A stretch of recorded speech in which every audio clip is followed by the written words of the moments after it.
Nah, Oke. maka dalam hal ini, saya kira memang literasi saja itu kan tidak cukup ya. Misalnya Ya. literasi politik, oh nggak cukup. Namun butuh integritas, kualitas, dan modalitas etis tadi. Jadi sekali lagi bisa saya katakan begini ya, KKN itu kan persoalan tadi, persoalan moral Ya. dan mental. Ya. Nah, jadi jika ingin presiden dan keluarganya itu tidak tersandung KKN, ya berarti ya pilih calon presiden yang mempunyai tadi kualitas, integritas, dan modalitas etis yang tinggi. Dan yang paling utama adalah keluarga pemimpin yang mempunyai sifat seperti yang dicontohkan Rasulullah itu, ada sifat amanah, betul kan? Ya. Lalu Betul. sidik, ya, Ya. jujur, Ya. lalu fatonah, cerdas, Ya, dan juga cerdas. Ya. tablik. Tablik. Itu kan Ya. jelas itu. Dan jadi kalau saya amati juga hanya orang yang beriman dan bertakwa kepada Allah lah yang memiliki 4 karakter yang pasti. Ini dapat Ya. menjamin presiden dan keluarganya itu akan terhindar dari tindak pidana KKN.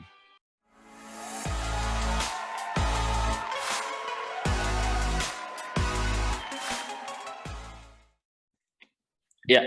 Assalamualaikum warahmatullahi wabarakatuh. Puan dan Tuan, kembali lagi di segmen Tanya Profesor di channel yang radikal, ramah, terdidik, dan berakal. Dan seperti biasa di samping saya sudah ada Profesor Suteki. Assalamualaikum, Prof. Waalaikumsalam warahmatullahi wabarakatuh. Alhamdulillah. Prof, iya, ini saya screening ada yang viral lagi nih, Prof. Nih. Ini soal sebuah gambar ya, yang memperlihatkan makanan ringan bergambar wajah dari Kaisang ya, di dalam pesawat Garuda nih. Nama yang sedang viral ya. Iya, okay. Nah, ya setiap hari diperbincangkan nih banyak orang ya. Iya. Jadi wajah Kaisang ini ya, kenapa ada di kemasan snack ringan? Yang namanya snack ringan itu trik ya namanya itu. Karena ternyata katanya manajemen PT Jaya Swarsa Agung ya, atau Thais Bakers, yang merupakan produsen snack, menjadikan Kaisang itu sebagai brand ambassador ya, dari produk tersebut. Makanya ada produk Kaisang di pesawat Garuda. Namun ternyata gambar tersebut banyak dikritik oleh warganet ya. Jadi salah satunya ada dari politisi Partai Demokrat, Cipta Panca Laksana ya, menilai perusahaan BUMN sudah tidak memiliki etika sama sekali. Nah, apalagi katanya yang melatar belakangi itu adalah sebelum kasus Kaisang ini ya. Ini juga kan viral nih, ada seorang menteri yang turut tampil di halaman buka mesin ATM itu ya. Ya, saya tahu. Iya. Saya juga berapa kali, ada lagi ya. Nah, tapi kan kemudian, gratis kalau pipis di pom bensin. Oke. Prof, jadi dari fenomena itu yang ingin saya tanyakan ya. Oke, setahu saya hukum kan nggak kalau tinjauan secara hukum nggak melanggar ya. Namun kadang banyak orang itu mengaitkan dengan problem etis ya, atau secara etika. Yang kemudian sering dikaitkan dengan yang namanya conflict of interest ya. Ini bisa dijelaskan nggak sih, Prof, tentang kedudukan conflict of interest itu dalam ilmu hukum itu seperti apa sih, Prof? Sehingga seringkali banyak dibahas itu. Ya, saya akan mencoba untuk memahami itu ya. Silakan, Bro. Ini sebenarnya kalau ilmunya, kalau di Fakultas Hukum itu namanya ilmu hukum dan kebijakan publik. Jadi Law and Public Policy. Itu ilmunya. Saya juga pernah mempelajari itu. Nah, dalam hal pelayanan publik kita mengenal adanya etika publik ya. Kemarin kita sudah singgung itu kan. Yang berupa standar atau norma ya, yang menentukan baik buruk atau benar salah suatu perilaku atau tindakan, juga keputusan yang mengarahkan kebijakan publik itu dalam menjalankan tanggung jawab pelayanan publik. Itu prinsip kita harus pegang dulu tentang makna dari etika publik itu. Kemarin juga sudah kita singgung ada 3 standar etika publik itu. Yang pertama persoalan kualitas, yaitu pelayanan publik berkualitas dan relevan ya, yang berarti bahwa kebijakan publik itu harus responsif dan juga mengutamakan kepentingan publik, bukan kepentingan perorangan atau golongan atau partai ya, begitu ya. Dan yang kedua adalah integritas. Jadi konsisten terhadap etika atau norma, juga adanya pertimbangan pilihan sarana kebijakan publik, dan juga menjadi alat evaluasi untuk memperhitungkan atau mempertimbangkan konsekuensi etis. Itu yang kedua. Ya. Dan yang ketiga yang disebut dengan modalitas, yaitu tentang bagaimana menjembatani antara norma moral dengan tindakan, ya, supaya connecting begitu. Ketiga standar ini itu diyakini itu akan mampu untuk menjamin, ya, dan sekaligus mencegah, ya, maksudnya menjamin untuk mencegah adanya konflik kepentingan atau kita sebut dengan konflik of interest. Itu. Nah, kemudian kenapa kok konflik kepentingan itu perlu dicegah? Ya karena memang konflik kepentingan itu dapat mendorong pengalihan dana publik, atau mungkin juga bisa kita katakan merugikan keuangan negara, kan begitu. Nah, lalu kalau kita bicara tentang misalnya modus operandinya, itu kita temukan banyak kok itu. Misalnya korupsi pengadaan barang dan jasa, kan itu kan. Nanti akan kita lebih singgung lagi lah kalau nanti diperlukan itu. Kalau yang kedua, penjualan saham, penalangan, kemudian proyek yang fiktif dan juga manipulasi pajak. Lalu yang ketiga itu parkir uang di bank supaya apa? Mendapat bunga. Itu nanti juga ada di situ konflik of interest, dan itu akan mengarah pada tindak pidana korupsi.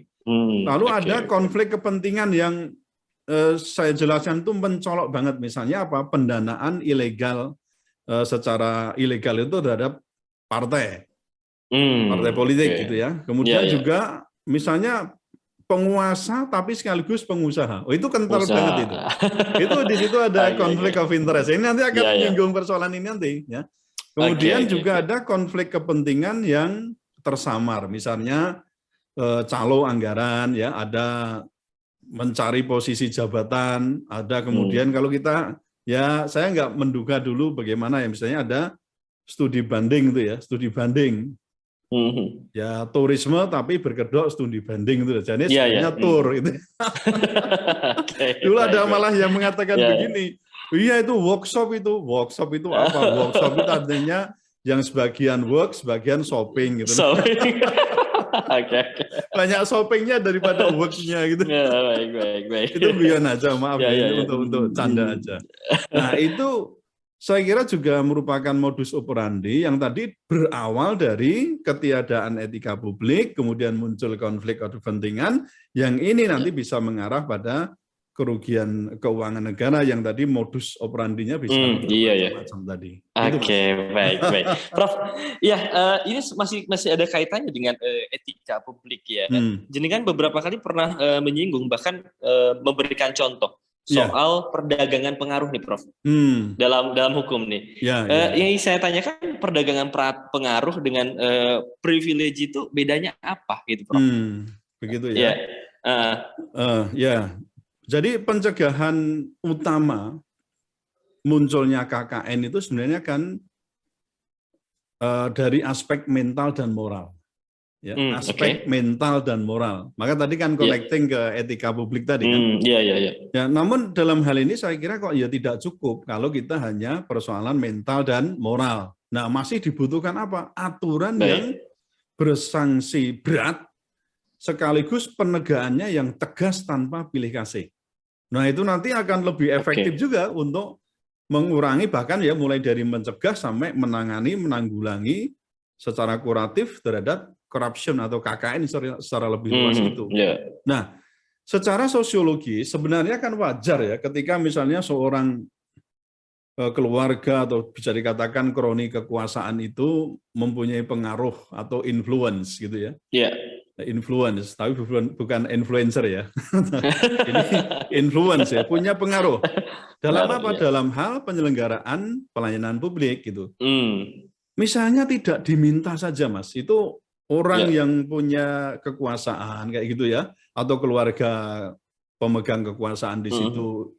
Kalau itu berhadapan pun gitu ya, kita misalnya berhadapan dengan the haves tadi lah, orang yang punya kekuasaan, kita pun atau mungkin penyelenggara pemerintahan yang berhadapan itu pun akan maksud saya akan terpengaruh juga. Nah, sehingga apa? Memberikan privilege memberikan privilege. Privilege-nya apa? Privilege tertentu. Sehingga apa? Bisa jadi misalnya mempermudah pelayanan, diberikan secara khusus. Kemudian juga boleh jadi malah mungkin mendiskriminasikan pihak lain. Loh, perbedaan pelayanan gitu loh. Atau bahkan bisa jadi memotong jalur. Nah, kita sebut dengan shortcut. Atau yang lebih buruk lagi, tidak mematuhi yang kita sebut dengan due process of law. Artinya di situ terjadi break the law, jadi apa, melanggar hukum atau tidak mematuhi. Nah, jadi sebenarnya kedua istilah itu menurut saya tidak dibedakan, tetapi bertautan gitu ya. Bertautan, baik.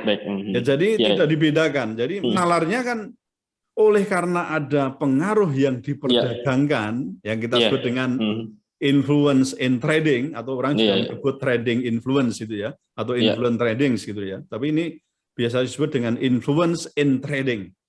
Maka disitulah muncul prevalensi.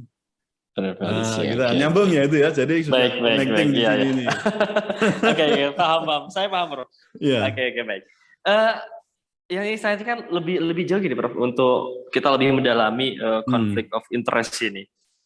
Ada nggak sih contoh konkret konflik of interest yang kemudian berujung KKN itu?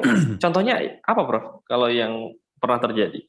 Ya, sebagian tadi sudah saya singgung ya. Jadi banyak contohnya lah ya. Seperti yang tadi saya beberapa kali singgung di atas itu, ya ini lebih tepatnya misalnya begini ya. Ada pejabat atau penguasa gitu ya, tapi juga pengusaha. Nah, ini akan memicu KKN dalam hal apa? Misalnya nih, tapi di situ sekaligus ada konflik of interest, lelang pengadaan barang dan juga lelang pengadaan jasa. Lalu di situ ada kemungkinan terjadinya apa? Pemberian rabat. Rabat itu potongan harga. Ya mungkin juga tidak dimasukkan ke ke keuntungan perusahaan atau maksudnya kantor, enggak masuk. Ini rabat itu biasanya juga tidak dipertanggungjawabkan itu. Ada kemungkinan di situ juga proyek fiktif. Ada manipulasi pajak. Ada yang menyamarkan bisnis dengan dinas ya. Nah, tadi yang saya sebut dengan workshop, studi banding, itu bisa masuk di situ. Itu karena apa? Ada pejabat tapi sekaligus pengusaha. Di situ ada konflik of interest sehingga ya memunculkan tindakan-tindakan atau modus operandi yang itu sebenarnya bisa merugikan keuangan negara. Mas tadi saya juga baca itu ya. Jadi ada ada kasus ini pengadaan bahan makanan ya, istilahnya BAMA. Itu untuk di sebuah lapas ini ya, tidak perlu saya tunjukkan, tapi di situ sebenarnya bisa kita cium bahwa ada kemungkinan orang atau pegawai di lapas itu bermain dengan dengan yang pemenang tender atau dengan siapa, itu bisa bermain. Pemenang tender ya? Ya, itu kan besar Mas, kalau lapas kan apa untuk cateringnya, untuk macam-macam ya, bahan itu. Nah, itu bisa terjadi di situ. Kemudian yang kedua, misalnya pejabat atau pengusaha, maksud saya begini, pejabat atau penguasa yang juga ketua parpol, itu juga bisa memicu KKN. Misalnya dalam hal yang tadi kita sebut dengan pendanaan ilegal parpol. Kemudian ada kampanye dengan menggunakan fasilitas negara. Nah, itu bisa menggunakan pegawai, bisa orang, bisa barang, bisa macam-macam lah. Itu bisa sudah pernah kita temui lah itu ya. Itu nanti ya ranahnya ke Bawaslu sama KPU lah di situ ya. Kemudian yang ketiga juga keluarga penguasa yang juga pengusaha, itu bisa terjadi apa? Itu juga memicu KKN. Misalnya dalam hal apa? Tender pengadaan barang dan jasa. Kemudian manipulasi pajak. Tadi sudah kita sebut ya, ada proyek fiktif ya dan lain-lain. Termasuk dalam hal misalnya tindak pidana pencucian uang. Nah, itu kan bisa jadi kan dipakai untuk mencuci duit yang sebenarnya dalam tanda kutip kotor, itu apakah itu hasil dari kejahatan lain, misalnya ada korupsi, ada narkoba, ada macam-macam lah, itu bisa di laundry ya, istilahnya money laundry ada di sini. Ini contoh-contoh, maksud saya contoh konflik of interest yang dimulai dari yang tadi status-status yang double, ada pengusaha, ada penguasa, ya, atau ada keluarga penguasa di situ bermain. Jadi memang modusnya nanti itu bisa bermacam-macam itu. Nah itu contoh. Dan banyak ya Prof ya. Sangat banyak sekali. Kalau Anda pernah jadi PNS mungkin pernah, maksudnya bisa meneliti lah itu. Iya. Oke. Makanya ditenderkan itu supaya kan transparan kan mestinya begitu. Toh itu pun itu juga bisa banyak yang disiasati dengan bermain. Iya, bermain dalam tanda kutip ya. Apakah dengan pinjam bendera atau mungkin dengan apa, itu sangat mungkin terjadi gitu. Iya, kebetulan saya pernah pengalaman sebentar di ULP ya, Unit Layanan Pengadaan. Ya, itu ada berapa ya. Yang ingin saya tanyakan terakhir nih Prof, pertanyaan keempat ya. Ini soal bagaimana sih pembekalan etika publik ya, etika publik yang baik tentunya untuk keluarga presiden ya, agar terhindar dari KKN. Kita kan nggak mau nih Prof ya. KKN itu apalagi dicontohkan oleh orang nomor satu, keluarga nomor satu.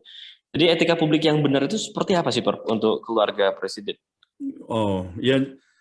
Kalau soal etika itu kan tidak bisa dibentuk serta-merta ya Mas dalam waktu yang singkat. Itu nggak bisa. Jadi semua itu juga tergantung dari kualitas, integritas, dan juga modalitas keluarga presiden sebelum menjabat.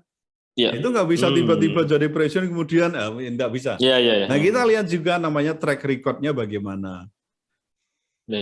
Yang jadi presiden sekarang itu dulu ya kita bisa telusuri apakah dia seorang raja dalam tanda kutip ya atau seorang pelayan masyarakat, seorang pembela kebenaran dan keadilan atau terbiasa membela jabatan dan harta kekayaan serta kehormatan.